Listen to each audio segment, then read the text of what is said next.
ಚಲಿಸುತ್ತಿದ್ದ ಕಾರಿನಲ್ಲಿ ಏಕಾಏಕಿ ಬೆಂಕಿ, ಕಣ್ಣೆದುರೇ ಸುಟ್ಟು ಭಸ್ಮವಾದ ಮಾರುತಿ ಓಮಿನಿ. ರಿಪ್ಪನ್ಪೇಟೆ ಸಮೀಪದ ಬೆಳ್ಳೂರು ಗ್ರಾಮದಲ್ಲಿ ಶನಿವಾರ ರಾತ್ರಿ ಸಂಚಲನಕಾರಿ ಘಟನೆ ನಡೆದಿದೆ.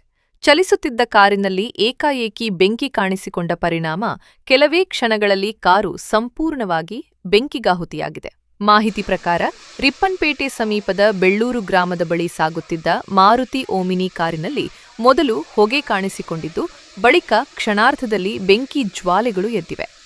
ನೋಡುತ್ತಿದ್ದಂತೆ ಬೆಂಕಿ ಕಾರಿನನ್ನೆಲ್ಲ ಆವರಿಸಿ ಕಣ್ಣೆದುರೇ ಕಾರು ಸುಟ್ಟು ಭಸ್ಮವಾಗಿರುವುದು ಸ್ಥಳೀಯರನ್ನು ಬೆಚ್ಚಿ ಬೀಳಿಸಿದೆ. ರಸ್ತೆ ಮಧ್ಯದಲ್ಲಿಯೇ ಧಗಧಗನೆ ಹೊತ್ತಿ ಉರಿದ ಕಾರಿನ ದೃಶ್ಯವನ್ನು ಕಂಡು ಸ್ಥಳೀಯರು ತಕ್ಷಣವೇ ಸಹಾಯಕ್ಕೆ ಧಾವಿಸಿದ್ದು ಬೆಂಕಿ ಆರಿಸಲು ಪ್ರಯತ್ನಿಸಿದ್ದಾರೆ. ಆದರೆ ಬೆಂಕಿಯ ತೀವ್ರತೆ ಹೆಚ್ಚಿದ್ದರಿಂದ ಕಾರು ಸಂಪೂರ್ಣವಾಗಿ ಸುಟ್ಟು ಹೋಗಿದೆ. ಈ ಕಾರು ಬೆಳ್ಳೂರು ಸಮೀಪದ ದೇಮ್ಲಾಪುರ ಮೂಲದವರದ್ದೆಂದು ಪ್ರಾಥಮಿಕ ಮಾಹಿತಿ ತಿಳಿದುಬಂದಿದೆ. ಘಟನೆಯಿಂದ ಯಾವುದೇ ಪ್ರಾಣಾಪಾಯ ಸಂಭವಿಸಿಲ್ಲವೆಂದು ತಿಳಿದುಬಂದಿದೆ.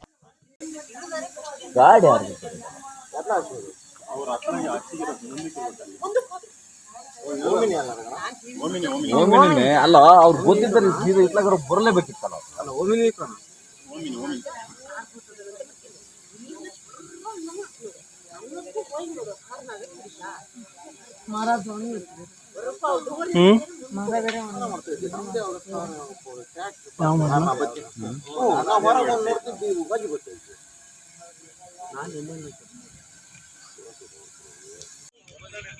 ನೀನು ಯಾವ್ದ್ರ ಜೊತೆ